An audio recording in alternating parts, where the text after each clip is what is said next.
following video is not made for kids. Viewer discretion is advised.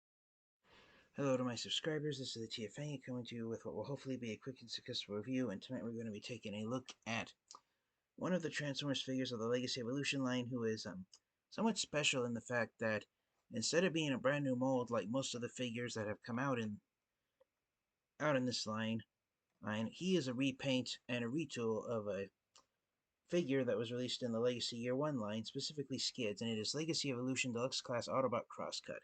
Now, I know what I just said sounds idiotic because a Transformers action figure that's a repaint and a retool is not special.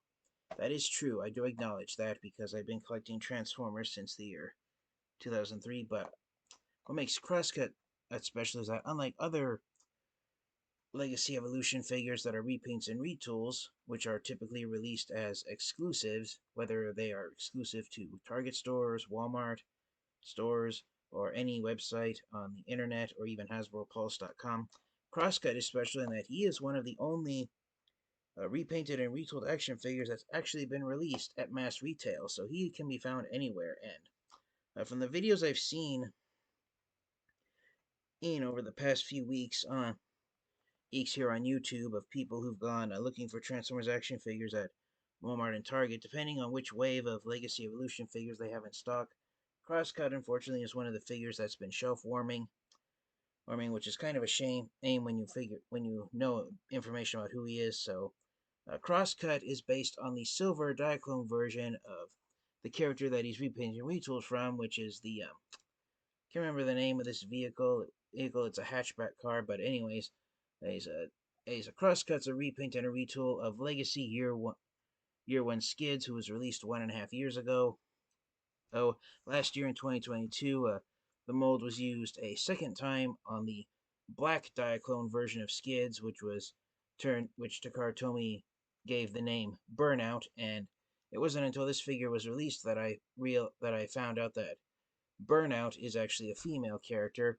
The mold has now been used 5 times because, in addition to Skids, Burnout, and Crosscut, it's also been used twice on Crankcase, who is one of the Decepticon Triggercons, and it's also been used to create Autobot Medics, who I haven't reviewed yet, but I do have thanks to eBay.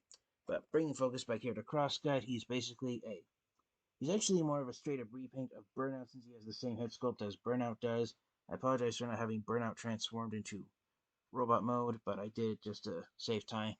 But anyways, here's a artwork of Crosscut in his vehicle mode of a silver hatchback car.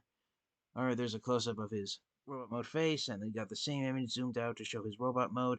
He's got the exact same weapon accessories that came with Skids and also Burnout. On this side of the box, you've got the poster image for the Legacy Evolution line. Flipping around to the back of the box, you've got Crosscut in his robot mode and in his alt mode of a hatchback sports car. He transforms back and forth between both modes in 14 steps.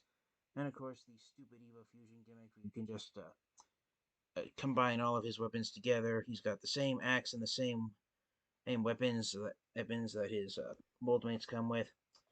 So just a quick background information. Crosscut was one of the Transformers characters who, like the recently released Amazon exclusive Legacy Evolution, Senator Shockwave and Senator Ratback figures that were sold in the 2-packs with the IDW versions of Orion Pax and Megatron. Crosscut was a senator, but unlike those characters who were senators before the Transformers War started, Crosscut was a senator after, I believe, the war was during its last days and after the war ended. And yes, he's basically based on the to put it bluntly, he's based on the silver Diaclone version of Skids. It's Generation 1 Skids. When he was part of the Diaclone robot line, Takara Tomy released 5 versions of this figure. There were 2 different head sculpts used for it. The one that had the dedicated humanoid face with a pair of eyeballs and a mouth. This head sculpt was, I believe, used twice.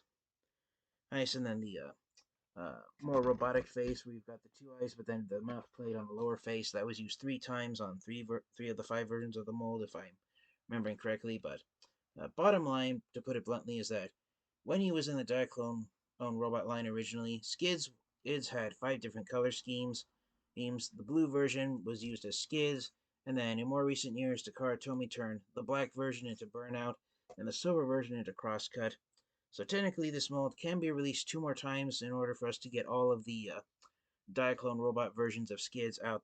Is released. The other 2 versions that haven't been released yet are the red version, which was given the name Reboost, and then there was, and the 5th and final version was a rusty orange version. That version and that Diaclone version of Skids was given the name Screech. Whether or not we're going to get Screech and Reboost in this mold, well, I honestly don't know. But if Hasbro and Decathlon do use the mold a 6th and 7th time for Screech and Reboost, I would definitely buy those figures up in a bit. But yeah, that's pretty much all there is for Crosscut. Unfortunately for me personally, he's one of the characters that I haven't really don't have too much attachment to, since I haven't really paid too much attention to the stories involving him in IDW's comic books. And the main reason I got Crosscut is because I really like Skids, and so him being a repaint of Skids, just like Burnout, it made him an instant must-have for me. I do have the Generations Thrilling 30 Deluxe Class figure of Crosscut that Hasbro released back in 2014, but unfortunately it's at the bottom of a storage bin with a bunch of other Transformers action figures, so I apologize for not bringing it out for a size comparison. But yes, I'm really thrilled that we not only got a figure of Crosscut, but I was surprised when it was announced that he'd be released at mass retail, so let's get him out of his box and take a close look at him in robot mode. Alright, and so here is Crosscut fresh out of his box. There's different ways you can mix and match his weapons. You can even put them into the same configuration that I have for Skids, where you combine all 3 of them into one large quadruple-barreled blaster with an axe blade on top, or you can have the axe blade in one hand and the laser guns in the other, or you can set the axe off to the side and have 2 individual laser guns. I believe the 2 individual laser guns were what Skids and Crosscut had in IDW's comic books. But yeah, it's almost a color palette swap between Crosscut and Skids, comparing the 2 of them with each other. Basically, the parts on Skids that are blue are silver on Crosscut, and then the parts on Skids that are black, such as his tires and his hands, they're now red on Crosscut, with some parts still being the same, such as the shins being black and the feet being red. But yeah, that's pretty much all there is to say about Crosscut. He's basically a silver version of Skids, and for those of you who have more detailed knowledge on Crosscut, I apologize for myself not being too knowledgeable on it. But for what he is, being a Skids with a different head sculpt, and basically Crosscut is actually more of a straight up repaint of Burnout. Burnout and Crosscut have the exact same head sculpt, just painted different colors, I believe. Yeah, that's it. That's pretty much the only difference between the two. That's the only difference between Crosscut and Burnout is different paint jobs. Again, I apologize for not transforming Burnout into her robot mode, but yeah, there he is next to her right there. So I won't go into the articulation too much since I covered it in my review of Skids, but yeah, it's pretty impressive for what Crosscut is. What surprised me most was that his wheels are painted red. I don't remember if that was the color that Crosscut had in IDW's comic books, but that's been the really major appearance that Crosscut has enjoyed in the Transformers franchise so far, was being a fleshed out character by IDW. So, yeah, the new Legacy figure, it's pretty impressive looking. It's very faithful to the original Diaclone figure that he was based on, and I really love the nice metallic silver that's used here on him. His Thrilling 30 action figure was more of like a dull gray, which I believe that is what, if my eyes are working correctly, the dull gray is actually used here for the back window area here on his alt mode. But I do love that it's a much more shiny silver here used on his new Legacy Evolution figure. So without further delay, let's get Crosscut transformed into his alt mode and wrap up the review. Alright, so here is Crosscut transformed into his alt mode. It's a nice little silver and red hatchback sports car. Again, he's almost entirely silver. Some of the silver's paint, some of it's silver over I was gonna say silver plastic, but I think all the silver on Crosscut, now that I'm looking him over, might actually just be silver paint. But it does look nice on him. The red wheels are a little unusual, since it's uncommon to see Transformers action figures that have red wheels on here and here. But apart from that, transforming into alt mode for the first time, not all of his parts want to line up properly. A problem that everyone had when Skids was released was the roof section right here not lining up properly, and unfortunately, out of the box, my copy of Crosscut has that problem. I didn't have that problem with Skids and IDS nor Burnout, so seeing it on Crosscut for the first time, it has me worried if the mold might be starting to suffer mold degradation, even though I believe Crosscut is the fourth version of the mold. Not he's not the most recent version, but yeah, here he is next to Skids. So you can see he's basically Skids done up in an almost all silver paint job, and just to have all of the versions of Skids that have been released here also is Burnout. I have the weapons on Skids facing opposite from Crosscut and Burnout. But yeah, there's all three of them together. They all look nice together. Other end, just like Skids and Ids and Burnout.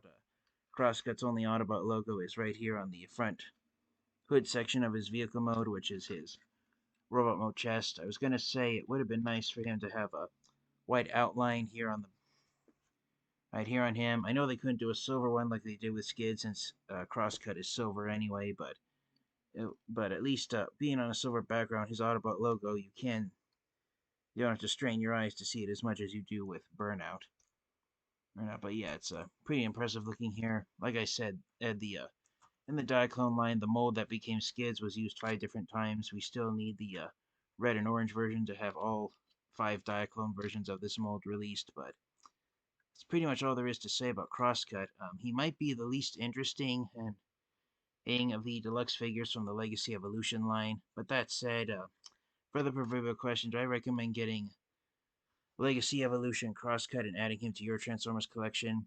I do if you are a fan of Skids and you like this mold, and if you're a fan of Autobots that transform into primarily silver sports cars, then yes, Crosscut is a must-have figure in that regard. But he's not like top. I gotta have him in my collection.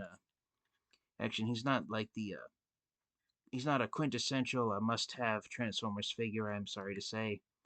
But he's not a rejection action, and thankfully there haven't been any rejection figures that I'd recommend passing on in the Legacy Evolution line. But yeah, he's not a terrible figure by any means. So I'd say it's either if you want to go completist on the Legacy Evolution line, then by all means get Crosscut. But if you don't really have too much emotional attachment to him, and the Legacy Evolution Skids mold is one that you're not too much of a fan of, then this figure can be a pass. So as far as how much of a priority or how should I put it, I lost the vocabulary that I normally use to say this, but as far as how valuable of a figure he is, I'd say Crosscut is an average an average figure on the popularity scale. He's not quite a must-have figure, but he's not a terrible figure. He's right in the middle. He's mediocre. I'm sorry to use that term, but I can't think of anything else off the top of my head at the moment. But yeah, if you like this mold and you like Crosscut and you know of him from IDW's comic books, then I recommend getting this figure. If not, then he can be an easy pass. So thank you guys all so much. This has been the TFN Geek. This has been my most recent review of Transformers Legacy Evolution Ushin Crosscut. I do recommend getting this figure if you can. And stay tuned for more reviews. Hopefully, since the weekend is starting, I'll be able to get some handful of reviews done before the work week starts again. So until next time, you guys, stay safe, stay healthy, transform and roll out. Goodbye, everyone.